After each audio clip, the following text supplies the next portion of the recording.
Қымбатты көрермендер, бүгін октябрьдің 27-сі азанда түген түрткенде бір оянып, мынау өзім мына менің Тасбөгетімнің азанға бейнесін түсірмесін. Мынау қалаға баратын жол екен. Мынау соңғы 2 жылда салынған 5 этажды үй. Мынау жаңадан салынып жатқан мешіт, мынау соның мұнарасы, мынау ар жағында осыдан 2 жыл бұрын берілген халыққа берілген тұрғын үй 5 этажды. Онан кейінгі мынау Майханова атындағы мәдениет үйі.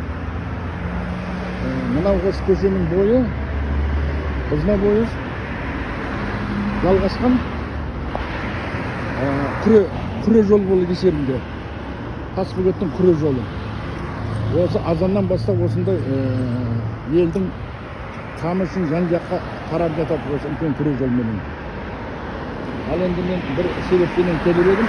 Енді түсіріп мына сіздерге былай жібергім келеді. Біздің Тасбөгеттің азанға тыныс тіршілігі деп есептеңіздер. Міне мыналар, мына Азамат Прим, полиграфиялық қызметтер азық-түлік магазин дейді. Сонан кейін мынау нотариус дейді, Астра ломбард дейді, Бабиет дейді, Серде,